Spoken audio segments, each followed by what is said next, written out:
Good morning, good morning, good morning. Come on, yeah, how are you? I am good. I'm good like the morning. How's your Friday?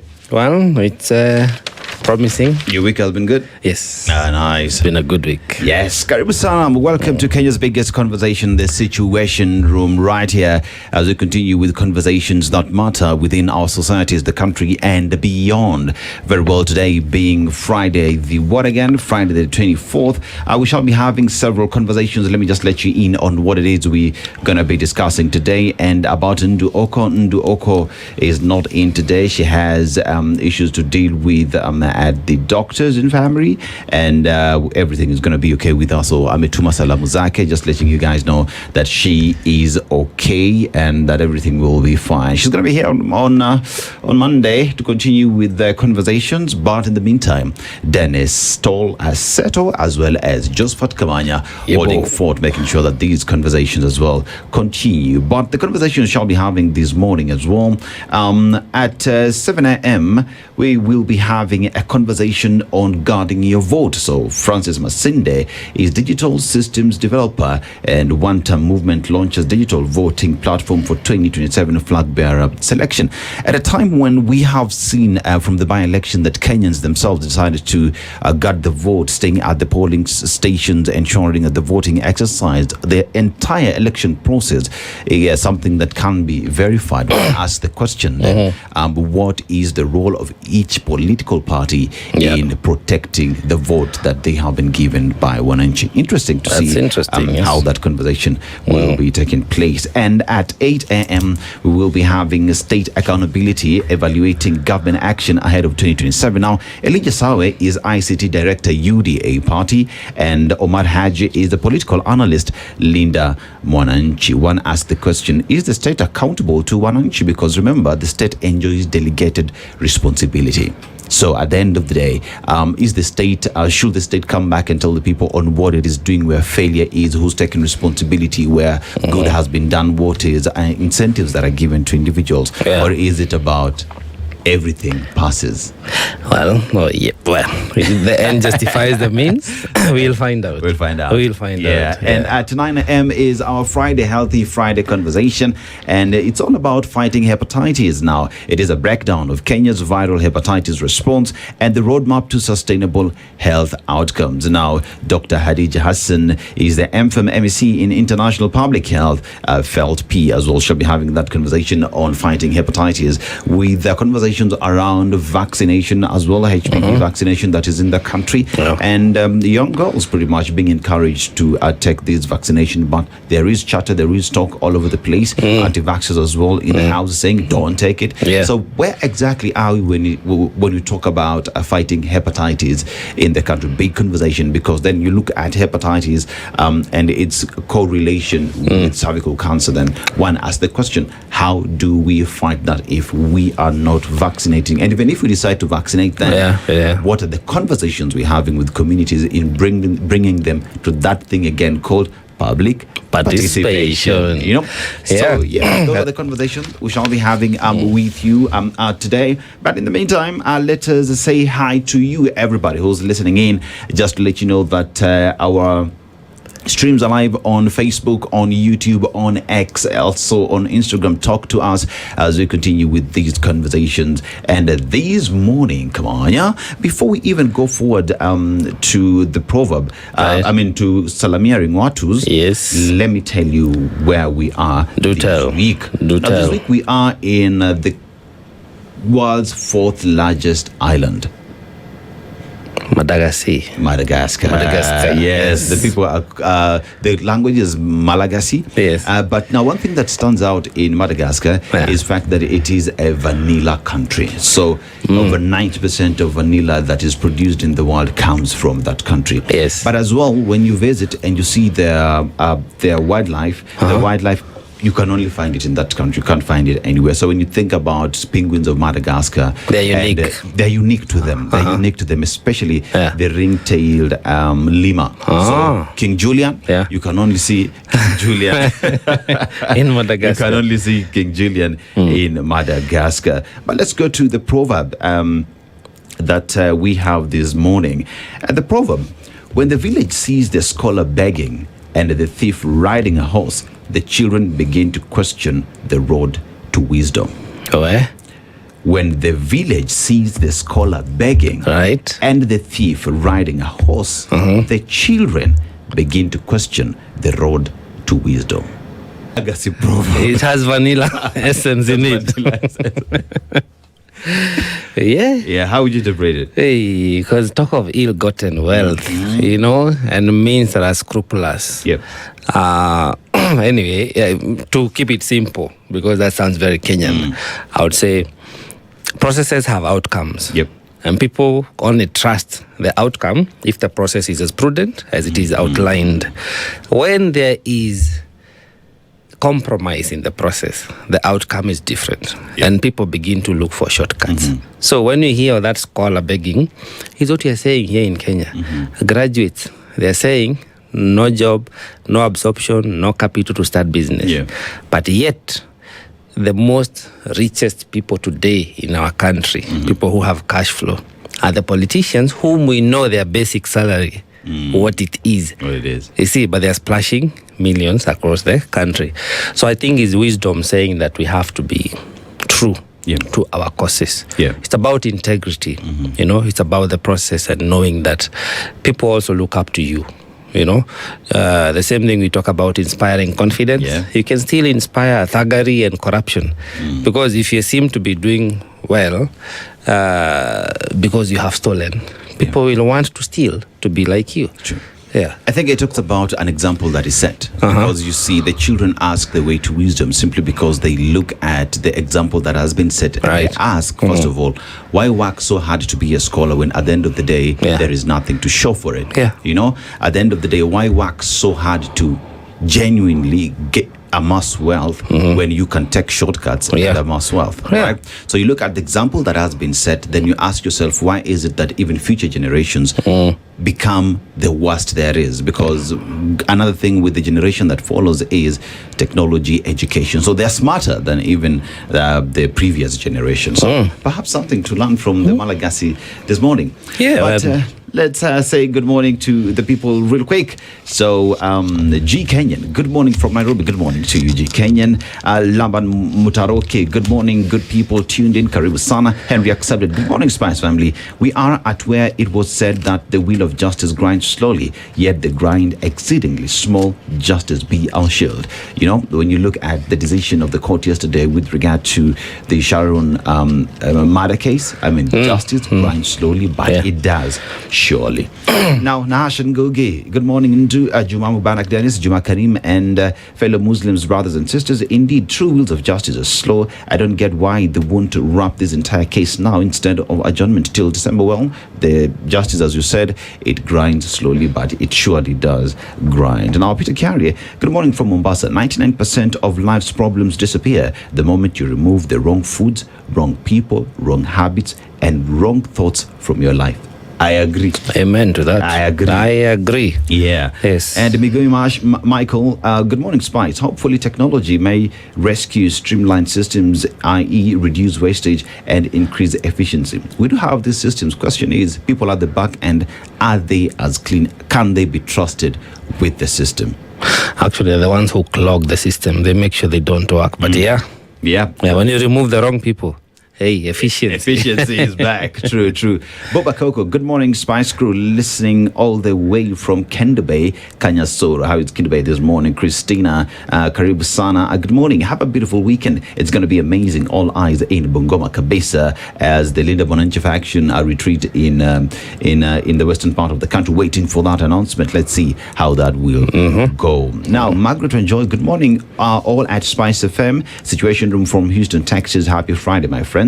Let's continue the great conversation. Asante sana. Isakale, good morning. Ndundu is not here, but Pata Salam and Aseto, you're back. Karibu sana. Now, the troubles of the nation nearly drove me mad, so I had to take a brief break. Glad to be tuned in again. Let's make sense of this beautiful chaos together. And yes, indeed, That break was well deserved, and karibu sana. We had missed you, but let's continue with the conversation. Robert Mboga, good morning from Mombasa. Eric Nganga, good morning. Spices are listening to the president, and the shameful words that came out of his mouth shows a very bitter and worried man in denial. Are you surprised? Are you surprised? I'm not surprised. I'm not surprised. Now, Miss Pierre, rather. Good morning, Spices. Have we found nothing good will come out of this government? Ama, he was abducted. Anyone who knows him should let us know if he's okay. Now, Kimiak, where are you? Kimiak, where are it's you? the second week people are asking for you, hoping that you're well, hoping that you've also just taken a break, hoping to see you soon, wherever you are. Also tell us that you are okay. Bangi Juma. If he's on a break, take a break from the break. Yes, come back and say hi. Take a break from the break. Right. Important, Sana. Bangi Juma. Good morning, Spice. Sifuna is now the president's headache. The State House meeting yesterday was on Sifuna. One would say State House just focus on delivering for Kenyans. Kenyans will make a decision on who they want to be their president. So just focus on working for the people. But you see, the scale on state accountability is different. Yeah. It depends on who is measuring, who is weighing, Yes. and who needs to report. Exactly. Yes. Yeah. Now, hello, Princess Ndu. Princess is not here. Aseto Niko Salama Sana. Joy is as well here. So, our very competent CS Interior has blamed everybody but himself for the goons' free hand in terrorizing citizens, and now will act on goons as directed by Police Chief. Care to comment? No, I'm a hyena, so it's okay. It's okay. I'm a hyena. Yeah. Yes. Okay, see, Kenyans, we are hyenas. Yes, so let me be a hyena. Yeah, let's be hyenas. Yes. And James, hello, 1 Kings 12, 13, 14. The king answered them harshly, rejecting the advice to him by the elders. He took the advice of the young men and said, my father made your yoke heavy, I will make heavier. Amen to that. Now, bonjour to finally it's Friday. Linda Gola, yes, it's Friday. Good morning, Tim Spice. It's Friday. Tuned in to the Situation Room, the only way to start your day. Simon, we're going to see what you did there. And yes, this is the only way to start your day. It's a drug that we encourage everybody to keep taking. And Sharon Otieno, how are you this morning? Mimi Niko Salama Kabanya, how are you? Niko Firi. Nice. Knock, who's there? The weather has been here and I way below it. Anyways, it's your birthday. Happy birthday to you. Happy birthday to you. Happy birthday, dear Melbourne. Happy birthday to you. And may you feel better with the weather doing its thing as well. Mr. Flani, good morning. I said to Kama Gari La Moshi is a locomotive. Please tell Ndu what an electric train is called in Kiswahili. Kama Sakaja ameshindwa na chapati. J, subway system. So if, hey. Subway, the fast food joint. No, I'm just seeking clarity. Mtu fulani, I'm only asking, what Subway are you talking about? This one is the transportation solution that needs to be taking Kenyans from point A to point B. In Kenya. In Nairobi. In Nairobi. Lazima Bwegze. Under the governor, the current governor. Yes. Subway. Lazima iwak. Okay. Let's make Nairobi work. Mimi ni fisi ama haina. Haina. Wasema hiyo story umekataa. And I think Gari La Moshi, whether it's English or Swahili, still applies. I would assume. Yeah. Sindio? Ama ni la stima. Ama ni Gari La Moshi la stima. That one too. Leo, the media, church and evil society are blowing the whole goon issue out of proportion. It's a small issue here and there, reporting from Utopia. Well, very well, that is what is said, that everybody is blowing it out of proportion, but the government knows that it's a tiny minute thing that can be handled, so so we should not worry. We should not be bothered. Chill, a few people being kicked here and there, a few properties being vandalized, some lives being lost. We should not worry. Okay. Ni mambo madogo. We will it's not alarming. It's not. Why would you alarm me? The government has it in control. Eric Ward, good morning, guys. Good morning to you. Collins Kimtai, good morning to you as well. Good morning, JK and Aseto. Uko salama, JK? Niko Firi. Quick recovery to the Princess Ndu. Yes, indeed. Called beautiful morning. Scenes from Albert Ojwang case and being called hyena. Let's just say we locomote irregardless. Yes. We locomote irregardless. You know what I mean? Yes. That is Rosa Kibunja. Tibbs Mugia, good morning, SpiceFM team. Declassified UK just released a video on B1 and B2 bombers worth a watch. Well, yes, indeed. You know what it is they do, how they release an attack. I mean, it's interesting to see what technology can do, especially when it comes to modern day warfare. Rahimtullah Omar, morning from Nairobi. Can we stop calling goons and call them criminals, especially the media? Yes, goons are criminals. Yes, that's true. And criminals are also goons. You know what I mean? Yes, call them for and all those activities are activities of criminality. Yes. Against the law. Yes. Yes. And especially those who are harboring them and supporting them. Yep. Those are the chief criminals, chief goons. Yes. Exactly. Yes. Sylvia Elegua, good morning, Dennis and Joe. Good morning to you. Happy Friday. Looking dope as always. Had missed Mr. Kamanya. Good to see you. Quick recovery too. Thank you. Mr. Kamanya. Wasalamia hapo Wanda. Good morning, Aseto and Joe. Karibu sana. I'm always so happy to see you both. Tell me, why do you guys do look so good? Gym, health juices, meditation. What's the secret? What's your secret? Hey, it's all of the above. All of the above. So just finding the balance, trying to be in the equilibrium. Yeah. Yes. Wonder. Aseto Kutu is coming very soon, as well as working out. Yes. And just, cooking your own food. Yes. For me, that's where it's at. Yeah. Cooking your own food. Yeah. Yeah. Quick recovery, Sister Ndu. Yes, indeed. That is Laban Mutaroki. Rahim Tula Ndu is away. She's not feeling well, but she's going to be back. Good morning. Tuned in. It's a siphoned weekend. Paul Olaka. Yes, we look forward to what that weekend will yield. Good morning, Aseto and our handsome Joe. Where is Ndu? Jennifer Teng. Ndu is not feeling well, but she's going to be back. Good morning, Aseto and Joe. Wonderful seeing you guys. Why Ruto likes responding to each and every opposition statements? He needs to learn and revisit how Zuma managed to lead for 8 years. That is Mokapelia Luhimbo. The president has advisors. The president has communicators. It is the work of these communicators to communicate. The president doesn't have to respond to each and every single thing that is being said. You see all those things you've said? Just one more sentence. Yes. The president has one more year in office. Okay. Period. After that, we don't have to force people to be nice. If someone is not good and serving the purpose you intended them to serve, just change. Yes. That's why we change outfit. Okay. Yes. The Constitution says every 5 years, we as Kenyans can revise our decision. So, another thing that happens when you're changing outfit, ni unaoga. Yes. Unavaa nguo, unarudi soko. Yes. Na tunaingia soko. Si campaign season is on. It's on, yeah. Let's not force people to be nice. If they cannot live up to our expectation, my friend, usiforce. Yeah. Yes. Simon Muihu, good quick recovery to our only Empress Ndu. Yes, indeed. Edwin Tulo, good morning, Team Spice. Finally, justice has been served to the family of Let Sharon. Village Autospan Grill Eldoret is locked. The morning is chilling and we are ready for our clans. Kariba Sana, Edwin, how is LD? Now, David Mangero, good morning, Spice FM. And the situation, good morning to you, Simon Kibir. Good morning, Team Spice. Tuned in from Mombasa, justice delivered for Sharon. Let's hope Ojwang gets justice too. Good day. Like we've said, justice grinds slowly, but it grinds surely. Now, Raskador, good Friday morning, Team Spice. Kumbe, Obado, Mambo, Bado. Well. Justice boiling nicely. Nyaisango, Nyaisangajo. Well, good morning, my good people. Looking forward to the weekend. Damascus, looking forward to that as well. Rahim Tula, quick recovery Tundu. Bongi Juma, hi Spice. After 4 years of failed help funding, the government has realized isn't working because of our vote. All Kalau virus is real, And Rahim Tulomar, welcome Joe. Liz Mac Lefty, hi guys, good morning to you and everybody else who's listening to us on terrestrial radio, online. Tunasema karibuni sana. Nanga ni meli imengoa nanga, yes, right? Yes. Conversations continue. In the meantime, what the papers are saying now. We start with the dailies. That is from Kenya's bold newspaper, The Standard, and it is an image of individuals who found themselves in that murder case, and it's murderers. That's the headline. Justice at last.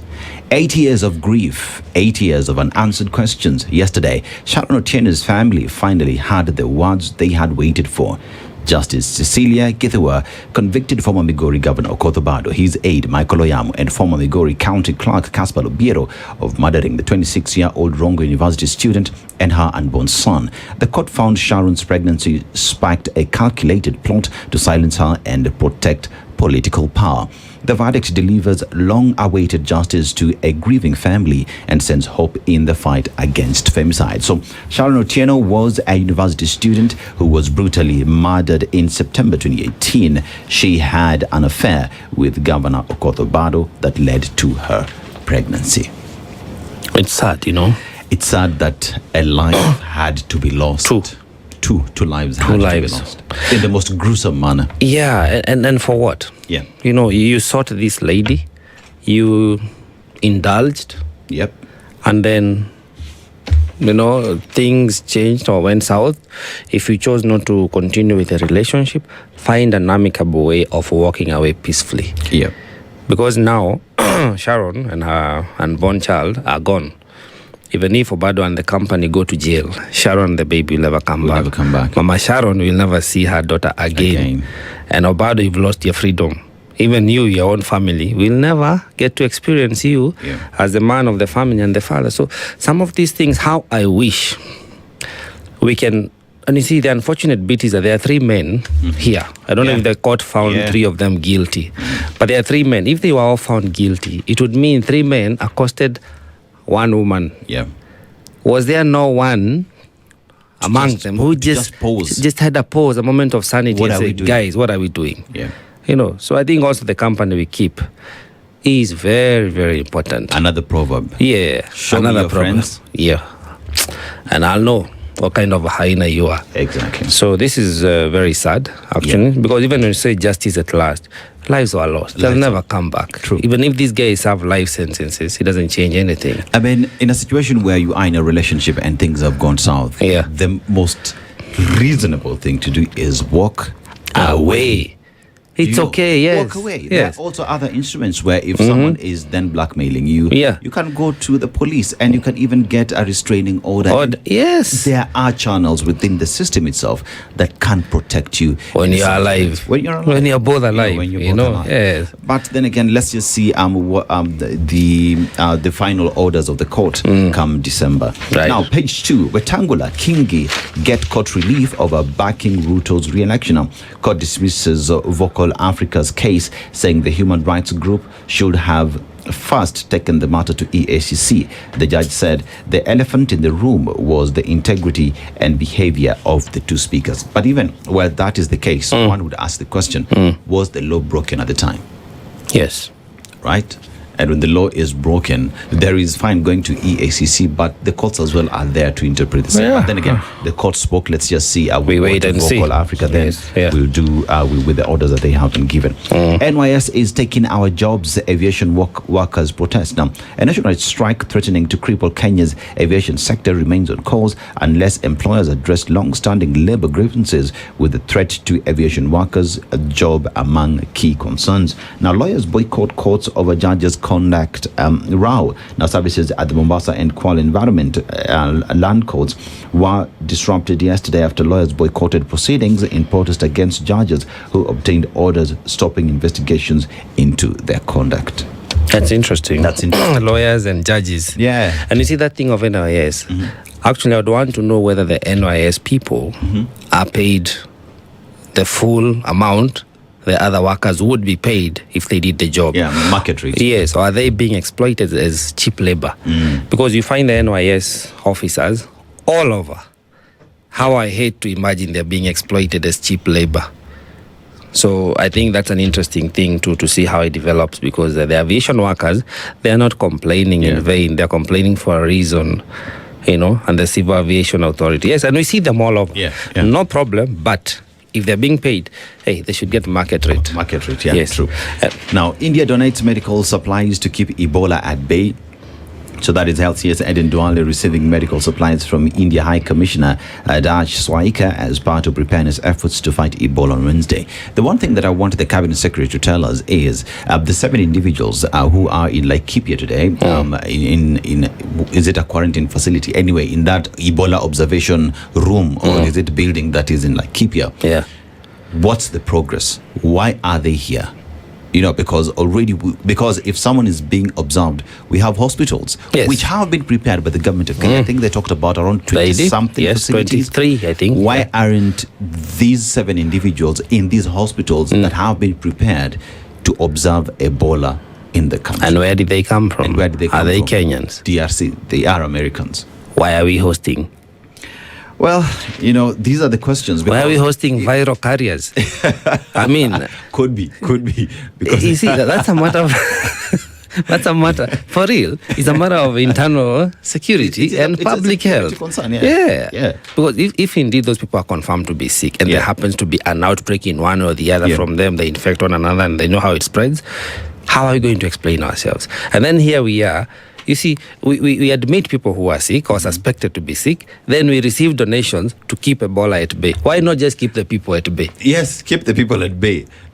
You know what I mean? So anyway, let's see how, because I know this is equally a matter, I think, that is in court. So let's see how that goes. Now, Britain cancels military training in Kenya over permit dispute. Sovereignty galore. Yes. So planned exercise was to take place in September and November in Laikipia. Nanyuki and neighboring towns rely on 10 billion shillings that British military inject. So the UK government has relocated a planned military training from Laikipia after Kenya failed to approve renewal of licenses for the British Army Training Unit. Batuk, through the Ministry of Defence, the UK announced the activity dubbed Exercise Haraka Storm, scheduled to run in Laikipia between September and November, will instead take place in an alternative location in neighboring Tanzania. It is with regret that the necessary licenses required to allow training to take place in Laikipia later this year have not been forthcoming. As a result, the planned training will now be conducted at an alternative location outside Kenya, said a United Kingdom Ministry of Defence spokesperson. You know how these contracts are skewed? They reduce our country to a playground. Yeah. You cannot hold any of these soldiers. Shoot, bam, bam, yes. Bam, bam. And even they shoot other things where they leave offsprings behind. Yeah. You can't do anything about it.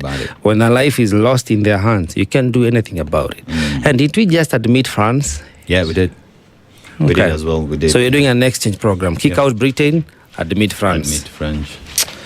Anyway, justice at last as Obado, 2 men found guilty of Sharon's murder. So in a painstaking judgment, Justice Cecilia Githua reconstructed the final weeks of Sharon's life. The judge exposed how a relationship with the governor descended into a murder plot meant to silence a woman carrying his unborn child. So the timeline here that we see is August 2018. Sharon discovers she is pregnant. Now September 3rd, 2018, Sharon disappears after leaving Gracia Hotel with a journalist. On September 4th, 2018, her body is found in a thicket near Owade, Homa Bay County. September 2018, Obado, Michael Oyamo, and Caspar Lobiero are arrested and charged with the murder. 2019 to 2026, trial proceeds with 42 witnesses and 81 exhibits. And July 23rd, 2026, High Court convicts all 3 accused. And on August 18th, 2026, sentencing date is scheduled. Let's look at how that will go. Now, High Court nullifies Ruto's public debt audit task force. So, the court has declared unconstitutional President William Ruto's decision to establish a task force to conduct a forensic audit of Kenya's public debt, ruling that the team unlawfully duplicated the constitutional mandate of the Auditor General. Justice Lawrence Mugambe, in his judgment, said President Ruto has no power to create a body that has an overlapping role to that of an independent constitutional office. Right. I have a question. We have the Auditor General. Yes. She has been giving audit reports on where the situation is, especially when it comes to expenditure of public funds. And with the report she has been giving, it has not been good, Bwana. It has not been good. She has been saying it like it is. One also expects that she ought to audit all the expenditure when it comes to our debt, who we borrowed from, the contracts, how was it spent and all that. Why are we not seeing her office being allowed to do its job, if at all the Constitution gives her that power and the power? And the President constitutes a commission to duplicate and constitutionally constitutes and gives them all the rights to do what they're denying the Auditor General, who is constitutional, ought to be doing. And they were to give us this report in 90 days, a record 90 days since 2024. I don't know, maybe we're in day 40. and then the thief has been caught. Yeah. So the commission has been nullified. Yeah. So it seems our debts cannot be audited. Let me ask you a question. Right. The president has a government's chief legal advisor, Yes, he does. the attorney general, right? Yes, yes. Also, other lawyers seconded to the office of the president. There are many. There are many. The solicitor general and everybody else. Yes. By the time the president is then forming a task force that is unconstitutional in nature, where are all these advisors that should be telling the president on how to operate within the law? No, they were absent. How else do you explain it? Kamanya. Yes. Because you see, the thing is, how you look at it. Right. If today the court has ruled that the president unconstitutionally constituted a task force, then the people who are mandated to advise the president, right, so the attorney general and everybody else, right, team, yes, they should be in office because they have let down the president. Yes. And that office of the attorney general. You know what I mean? It is the chief custodian Yes, of laws. Of laws and the constitution. And the constitution. It should guide whatever you're about to do is not within your scope, is not within your mandate, is beyond the constitutional provision of your office. Which then asks the second question. Where is accountability when someone does not perform? You see, in private sector, you don't perform, Bana, you're out. Yes. You know? Yes. Warning, summary, dismissal, and a chezo kunje. But in public sector, where we ought to be setting the example, you can do anything and walk scot-free. No, you know, there's one thing that I have come to appreciate, and Kimiak says, I don't know where he is. Where's Kimiak? Accountability is a moving target. Yeah. It is a moving target with this regime. Some point, they'll hit the nail on the head. Like saying, don't worry about Gunism. We've got it. Yeah. You know, it's just a minute thing. Yeah. But this public debt thing, no, it's moving so fast. We need a faster moving commission to tail it. So accountability is a moving target with this regime. I'm not surprised. I think the office of the Attorney General also need to explain itself to Kenyans as to why. Because this is not the first time this regime has faced litigation. Yes. Many a times we hear of decisions being nullified. The recent one was the appointment of somebody who was beyond the retirement age. Of all the basic things you can get wrong, just beyond the retirement age. So I think also the office of the Attorney General, they need to explain themselves to us as Kenyans. How are they making just basic legal blunders? Yes. Now, Murkomen has deflected criticism over goons' violence to IG Kanja. Now is when the office is independent, right? So HSCS says he has no authority to direct the police on how to perform their duties. He linked the armed men to politicians and asked security agencies to deal with them irrespective of their political stance. The ongoing debate about stemming goonism culture in the country is turning into a blame game as top leaders, Kenyans and the clergy call for stricter measures by security forces to curb the menace. At the time when the cabinet secretary was making that order, shoot in the leg, shoot to kill, don't worry, I will represent you in court. At that time, he was making those orders to who exactly? To the police, right? Yeah. At that point, the chief commander of the police or the head of the police service was the IG, right? But he was speaking directly to the police. So now is when he remembers that, there is an IG who then bears the responsibility. But that's not where it's at. My question is, now that the IG has seen that when whatever hits the fan, right? When it flies. When it hits the fan, it is him to take personal responsibility because he's in charge of the unit. What is he doing in providing security, knowing that at the end of the day, he will carry his own cross? He's the one who is accountable. Thank you. Let's see. IG, over to you.